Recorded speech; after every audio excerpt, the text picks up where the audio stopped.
LeBron James, as we all know, was swept in his first ever NBA Finals series by the San Antonio Spurs. If you could give LeBron two players to give him a better chance at winning, who would it be and why? We'll discuss that now on NBA Talk.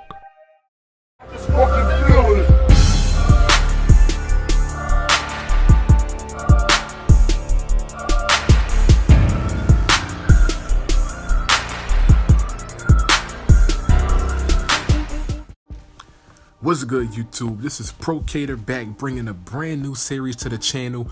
This is NBA Talk, self-explanatory, anything NBA related from present NBA, back in the day NBA, what if scenarios, anything of that nature. We're going to put it all here on NBA Talk. Anything we got to get off our chest about the NBA, we're going to put it all here on NBA Talk. Now, for this first episode, we're going to be focusing on the 2007 NBA Finals featuring the Cleveland Cavaliers and the San Antonio Spurs. As we all know, LeBron James, his first time in the finals, it didn't go so well for the King. He was swept by the Spurs. Tony Parker was the finals MVP. And as I was watching those highlights, I was just thinking to myself, like, it's obviously clear that LeBron needed more help out there. And I was just sitting there thinking, like, man, what if he had this player? Or what if he had that player? And that's how I came up with the idea for this video. So I hit up one of my guys who is also a YouTuber. He goes by the name of Hassan Halsey. If y'all not subscribed to his channel, y'all need to go subscribe now. I'll also leave a link to his channel down in the description, so y'all make sure y'all go check him out. But I hit up Hassan and I was like, listen, the 07 finals, LeBron got swept. My man needed help out there. So if you could put any two players on that team to give LeBron a better chance at winning, who would it be and why? But here's the catch. No all-star players. I don't want to make this too easy. No all-star players. Two role players who you would put on that Cavs team to give LeBron a better chance at winning, who and why, and the role players that you choose have to be from that year. So let's go ahead and turn the mic over to Hassan. Let's hear who his two players are, who he would put on that Cavs team to give LeBron a chance at beating the Spurs. All right, Procator, bro. I'm answering your question about the whole Spurs versus Cavs, who would help LeBron more. So, I'm giving out my two players who I personally think, if he had them, put it like this, bro. If he had them, I can go either way, bro. The Spurs probably would have won, bro, but I could see it being at least a 4-2 or 4-3 series, bro. So, starting with player number one, the main and most important player for me, in my personal opinion, will be Peja Stojakovic. And I'm going to tell you why. That year, bro, Peja Stojakovic had a good year that year, bro. He was averaging 16 points. And thank you. Before you try to say, oh, he was an all-star, yes. In Sacramento, he was an all-star. But when he was a New Orleans Hornet, he was not an all-star at all. Therefore, he was a role player for the most part. Or, a star, but not an all-star, bro. He could play. Yes, he was a role player.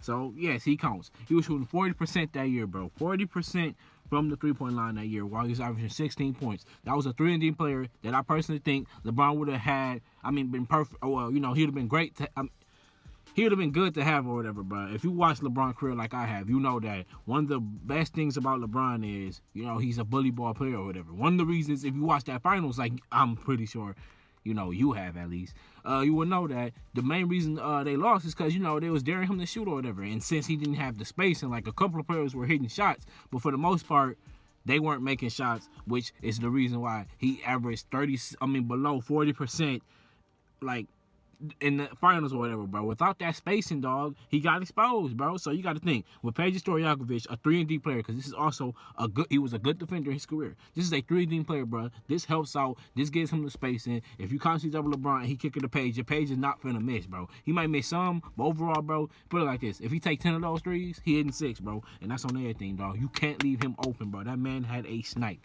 So, yes, I think he would have been very essential for LeBron in the finals. My next player, once again, another sniper, bro. Except he ain't no defensive player, but he is a sniper, and that's Kyle Korver. Kyle Korver shot 44% from the three-point line that year, bro. I looked up the stats or whatever in Cleveland. As a team, they shot 39%, and they shot 29% from the three-point line, bro.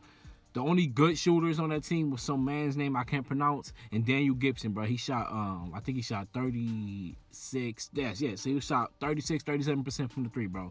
So you got to think, this is a 44% three-point shooter, bro. In the regular season that year, bro, he was balling because he was on my Sixers or whatever. This man was balling. That would have been perfect, bro. You got to think the three-point percentage would increase because at the end of the day, it would have been good for everybody, bro. Because the more you double LeBron, the more you can kick it out to 1 or 2. And I'm telling you, both wouldn't have been missing like that. Therefore, LeBron numbers would increase because eventually you can't double him because if you do, he'll kick it out to them. So this opens up the space and this gives him a chance to play bully ball. Plus, Tim Duncan and Manu Ginobili was horrible in that series. So, I'm going to imagine if LeBron had those two on his team, bro, because it could have been a different outcome. But those two are the most important players, in my personal opinion, or as far as role players go, that would have helped them out the most, bro. Because as far as defense, they had the defense. Like I said, bro, Manu shot 36% and Tim Duncan shot 44%, bro. So defense go, and it was top 5 in defense. So defense goes. As far as defense go, bro, they was great, bro. They was great on defense. What they needed and what they didn't have was spacing. My fault. So if you add those two, arguably the best shooters in the league at the time, that would have been perfect. LeBron would have had the spacing. LeBron would have probably got his first chip, or it would have been a better series. So, yeah, that's my personal opinion, and I'm out. So for my first player, I'm rolling with Jamal Crawford. We all know Jamal Crawford, J crossover, straight up bucket getter. That's what he does. He can score in a variety of ways, and he's got some of the best handles this game's ever seen. Like, if he got you one-on-one on the island, oh, listen, as a defender, you sweating because he going to shake you out your sneakers. But he's a scorer. And I feel like LeBron, he needed somebody who he could rely on to get buckets. So he didn't have to do it all the time. You know what I mean? And that year, Jamal Crawford, he was averaging damn near 18 points a game and 4.5 assists. So easily. Get buckets, and he was an underrated passer and playmaker as well.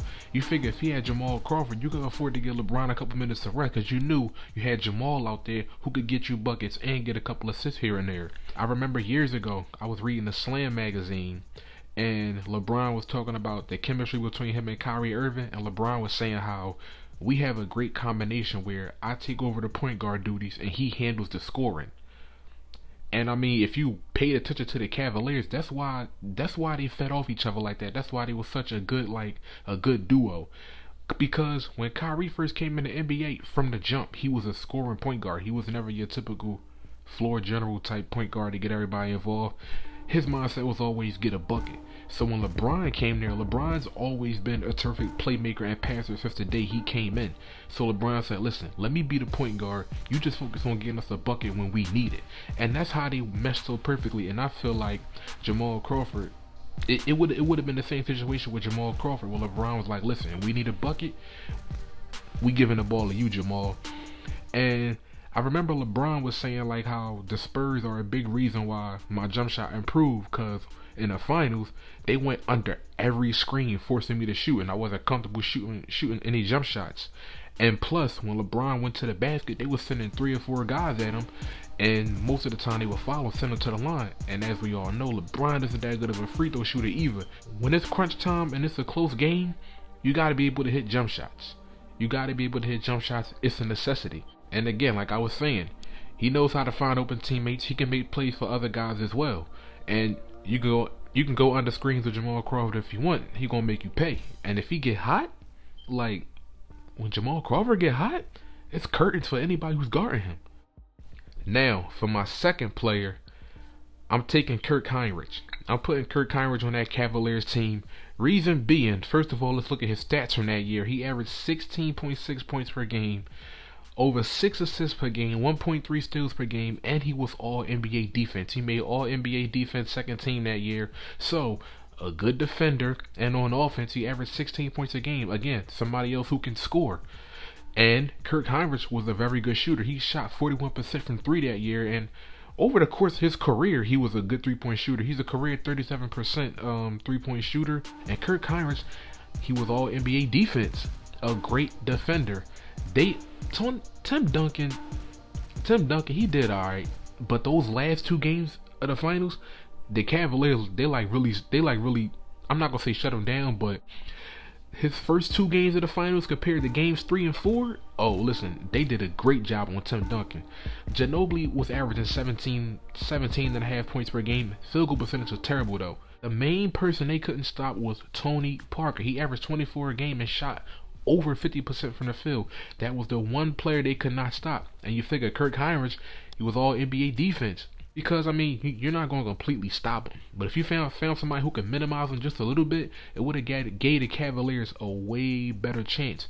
And we all know the bread and butter of the Spurs offense is that pick and roll. Kirk Hinrich was an excellent pick and roll defender. There's literally a video on YouTube showing Kirk Hinrich's defensive highlights, and a lot of those highlights is him defending the pick and roll. Like, he was excellent at dodging picks, reading them, knowing when they come in, knowing how to get around them. And even if he did get stuck, his recovery was crazy. He was coming for a chase down block, or he was going to affect your shot some way or somehow. And he averaged almost 6.5 assists per game. Excellent playmaker, great vision, knows how to get his teammates open, a great shooter. And Kirk Hinrich, he was a scrapper. He was a hustler. Like, he was always diving at the loose balls. His help defense was great. He was a hustle rebounder. Like, he did all of the little things that fans fall in love with.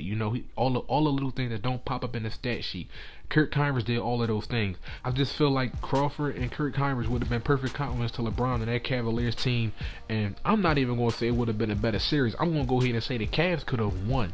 They could have very well beaten the Spurs. I'm going to say in 6. That's my prediction. They could have beaten the Spurs in 6. For me, I feel like Kirk Hinrich and Jamal Crawford would have been perfect fits for that Cavs team. And alongside LeBron, they could have definitely beaten the Spurs in the finals, in my opinion.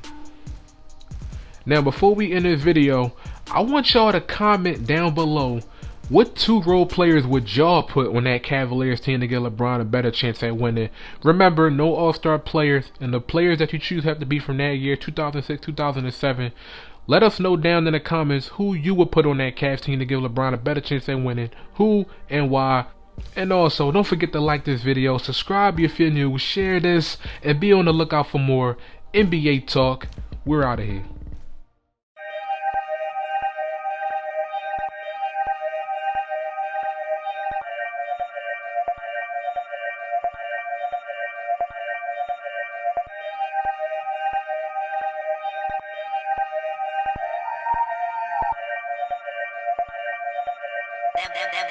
That boy good.